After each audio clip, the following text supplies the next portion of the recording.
दोस्तों, एक और शानदार व्लॉग्स में आपका स्वागत है। आज हम आपको लेकर आए हैं दिल्ली के नेशनल क्राफ्ट्स म्यूज़ियम एंड हस्तकला एकेडमी में। तो चलिए वीडियो की शुरुआत करते हैं।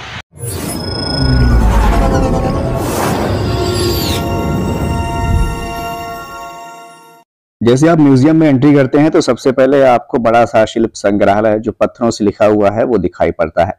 उसके बाद जब आप आगे बढ़ते हैं तो आयनार देवस्थान मेरिन शिल्प तमिलनाडु राज्य का जो प्रमुख चीज है वो आपको यहाँ दर्शाई हुई दिखाई देती है, जो आप यहाँ पर देख पा रहे हैं। सामने हमारे मोदी जी हैं जो ये है नया भारत का संकल्प लिए खड़े हैं। तो ये जो सामने आप चीजें देख रहे हैं ये तमिलनाडु राज्य की प्रमुख चीजें हैं जो यहाँ पर दर्शाई गई हैं। देवस्थान के रूप में इन्हें जाना जाता है, शायद इनकी पूजा की जाती होगी। और इस म्यूजियम का उद्घाटन भारत के राष्ट्रपति रामास्वामी वेंकटरमन ने 21/12/1991 को किया था, जो यहाँ पर शिलापट पर दर्शाया गया है। राइट साइड में एक गैलरी है जिसमें अलग अलग चीजें अलग अलग राज्य की दर्शाई गई हैं, जो बेहद खूबसूरत तरीके से सजोई गई हैं। किस राज्य में कब क्या किस चीज का आविष्कार हुआ या वहाँ की क्या विशेषताएं हैं इस गैलरी में है। तो चलिए गैलरी की तरफ आगे बढ़ते हैं। गैलरी में जो सबसे पहला सेक्शन है उसे फोल्क एंड ट्राइबल गैलरी का सेक्शन है, जहां पर अलग अलग गांव की चीजें दर्शाई गई हैं।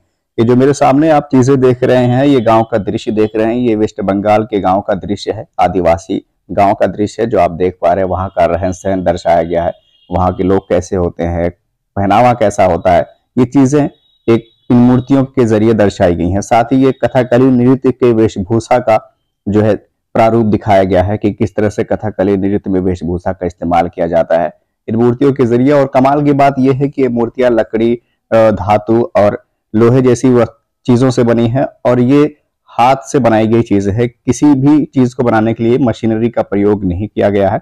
हस्तकला एकेडमी है यानी हथकरघा का प्रयोग किया गया है, हाथों से निर्माण किया गया है हर एक चीज का।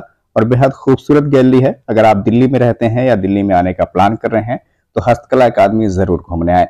अलग अलग चीजें अलग अलग राज्य की यहाँ पर आपको देखने को मिल रही हैं। तो बने रहिए इस वीडियो में आखिर तक हमारे साथ। अगर आप दिल्ली में हैं और आपको भारत के गांव, कला और शिल्प से विशेष प्रेम है तो आपको प्रगति मैदान में मौजूद राष्ट्रीय शिल्प संग्रहालय और हस्तकला अकादमी जरूर जाना चाहिए। यहाँ भारत के सभी राज्यों की संस्कृति और परंपराओं को संजो के रखा गया है। यहाँ आने के बाद ऐसा मालूम पड़ता है कि आप भारत के किसी गांव में मौजूद हैं। राष्ट्रीय शिल्प संग्रहालय में न केवल हस्तशिल्प यानी हाथों से बनी हुई चीजें हैं, बल्कि विभिन्न राज्यों का प्रतिनिधित्व करने वाली वस्तुएं भी संजो कर रखी गई हैं। राजस्थान की बलुआ पत्थर की हवेलियों से लेकर उत्तर पूर्वी राज्यों की शिवालय जैसी लकड़ी की संरचनाओं और प्रवेश द्वार पर बनी कलाकृतियों सहित मिट्टी के घर तक यहाँ मौजूद हैं। इसके अलावा प्राचीन भारत के वस्त्रों के बारे में भी यहाँ विस्तृत जानकारी दी गई है। शिल्प संग्रहालय नई दिल्ली में पुराना किला के सामने भैरव मार्ग पर प्रगति मैदान परिसर में मौजूद है। ये म्यूजियम लगभग 8 एकड़ के क्षेत्र में फैला हुआ है। 21 दिसंबर 1991 को भारत के राष्ट्रपति रामस्वामी वेंकटरमन ने विधिवत इसका उद्घाटन किया था। आज विश्व के प्रमुख पर्यटन स्थलों में इसकी गणना होती है। विश्व भर के लाखों पर्यटक यहाँ भारत की परंपरागत शिल्प एवं कलाओं का सजीव अवलोकन करने आते हैं। म्यूजियम में भारत की सतत एवं जीवंत हस्तशिल्प यानी हाथों से बनी चीजें एवं हथकरघा परंपराओं को प्रदर्शित किया गया है। देश के विभिन्न राज्यों की सांस्कृतिक झलक आपको यहाँ देखने को मिलेगी। इस जगह देश के विभिन्न भागों से आए शिल्पकार अपनी कला का प्रदर्शन करते हैं। इस म्यूजियम में देश भर से एकत्रित किए गए दुर्लभ कलाकृतियों और हस्तशिल्प एवं हाथों से बनी चीजों का विशाल संग्रह मौजूद है। म्यूजियम के प्रवेश द्वार पर राजस्थान के चित्रकारों द्वारा मनोभावन रंगों से चित्रित कला का प्रदर्शन किया गया है, जो सभी को आकर्षित करता है। इसमें प्राकृतिक रंगों का प्रयोग किया गया है।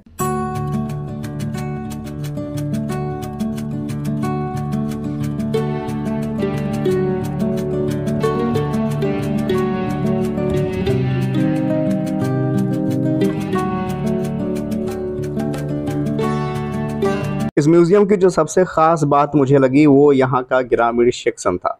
यहाँ पर देश के अलग अलग राज्यों के जो है ग्रामीण सेक्शन दिखाए गए हैं कि किस राज्य में किस तरह से रहन सहन होता था, उनके गांव कैसे होते थे।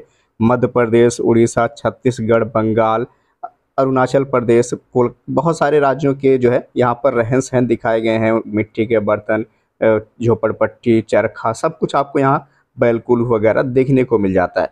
तो इस म्यूज़ियम में जाने के बाद आपको ऐसा लगता है, ग्रामीण सेक्शन में जब आप जाते हैं तो आपको ऐसा लगता है कि आप दिल्ली में नहीं बल्कि किसी गाँव में मौजूद हैं और वहाँ पर आप घूम रहे हैं। तो इस म्यूजियम की सबसे ख़ास बात जो है मुझे पसंद आई वो यहाँ का ग्रामीण सेक्शन था।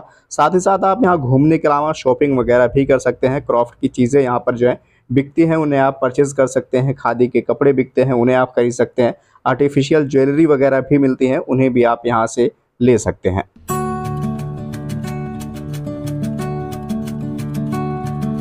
अब आपके सामने जो दिखाई देने वाला है वो कोंड समाज, उड़ीसा राज्य के आदिवासी समाज की मूर्तियां हैं, उनके देवी देवता हैं जिनकी ये पूजा किया करते थे। साथ ही साथ इसमें हिंदू देवी देवता की मूर्तियां भी शामिल हैं जिनके साथ उनकी भी पूजा किया करते थे। और ये मूर्तियां लकड़ियों से तैयार की गई हैं, आम कटहल की लकड़ियों से तैयार की गई ये देवी देवताओं की मूर्तियां हैं।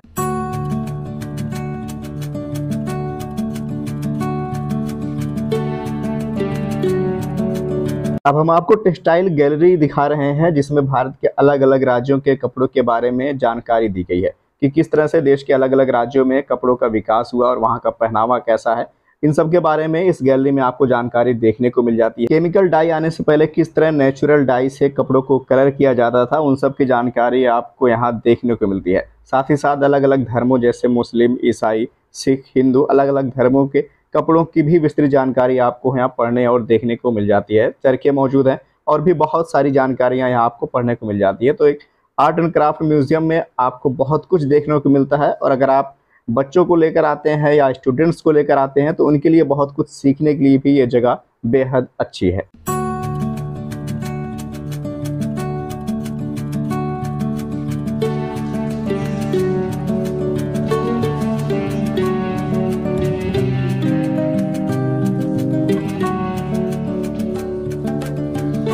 इस म्यूजियम में हजारों लोग रोज घूमने आते हैं। वीकेंड के समय तो यहाँ की भीड़ देखने के लायक होती है और ये दिल्ली के सबसे व्यस्तम प्रगति मैदान के आसपास मौजूद है। इसकी वजह से टूरिस्ट बहुत आसानी से यहाँ पहुँच सकते हैं।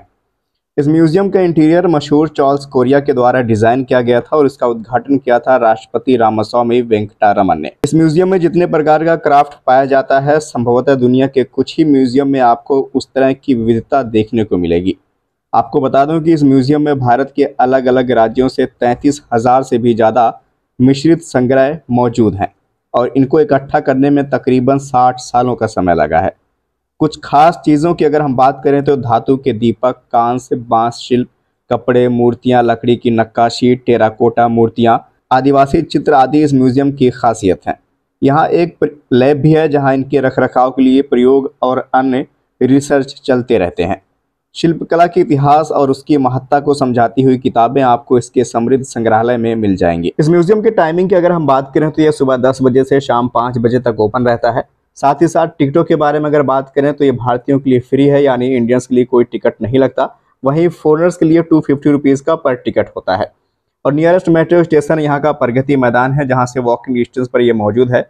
आसानी से आप यहाँ पहुँच सकते हैं। बाई बस और बाई टैक्सी भी आप इजीली यहाँ पर विजिट कर सकते हैं। और ये म्यूजियम नेशनल हॉलीडेज के अलावा मंडे क्लोज रहता है, तो मंडे के अलावा आप कभी भी यहाँ पर विजिट कर सकते हैं। उम्मीद करता हूँ वीडियो आपको ज़रूर पसंद आई होगी। वीडियो अच्छी लगी हो तो लाइक शेयर कीजिए। नसीम हसन व्लॉग चैनल पर नए हैं तो चैनल को सब्सक्राइब कर लें, बेल आइकन दबाएं ताकि हमारी हर वीडियो की जानकारी आप तक पहुँचती रहे। वीडियो देखने के लिए आपका शुक्रिया।